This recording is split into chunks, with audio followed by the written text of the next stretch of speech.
छत्रपती संभाजीनगर बोलतोय। आत्ताच जिल्हा आपत्ती व्यवस्थापन प्राधिकरण समितीची बैठक संपन्न झालेली आहे। माननीय पोलीस अधीक्षक, माननीय पोलीस आयुक्त आणि माननीय मुख्य कार्यकारी अधिकारी जिल्हा परिषद आणि सर्व सदस्य समिती यांच्या उपस्थितीमध्ये आणि आर्मी ऑफिसरच्या उपस्थितीमध्ये काही निर्णय घेण्यात आलेले आहेत। यामध्ये समस्त नागरिकांना आवाहन करण्यात येत आहे की विवाह प्रसंगी आपण कुठलाही ड्रोनचा वापर सद्यस्थितीमध्ये करू नये। पोलीस प्रशासनाची लेखी पूर्व परवानगी घेतल्याशिवाय कोणीही कुठल्याही परिसरात जर ड्रोनचा वापर केल्याचे निदर्शनास आले तर त्यांच्यावर कडक कारवाई करण्यात येईल, याची कृपया आपण सर्वांनी नोंद घ्यावी। नंबर 2, ब्लॅकआउटची परिस्थिती जर समजा भविष्यामध्ये आलीच तर त्याची आपली पूर्व तयारी असावी, आपली मानसिक तयारी असावी। याकरता काही ठिकाणी प्रयोग केले जाण्याची शक्यता आहे।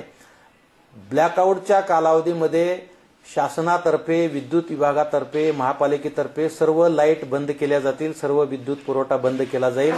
पण आपण स्वतःहून आपल्या घरचे इन्व्हर्टर किंवा जनरेटर त्या काळामध्ये चालू ठेवायचे नाहीत।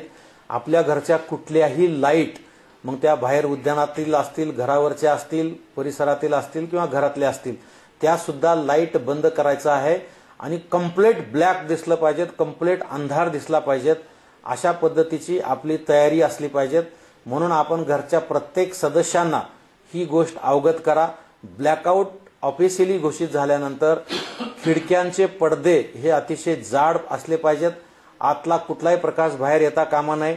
मोबाईलची बॅटरी किंवा आपली रेग्युलर बॅटरी आपल्याला वापरता येणार नाही। जर रस्त्यावर असताना, आपण वाहन चालवत असताना जर ब्लॅकआउट घोषित झालं तर तातडीनं आपल्या गाडीचे हेडलाईट्स आपल्याला बंद करून गाडी बाजूला कुठेतरी उभं करायची आहे आणि प्रशासन देईल त्या सूचनेला अतिशय सकारात्मक आणि अतिशय तातडीनं प्रतिसाद द्यायचा आहे।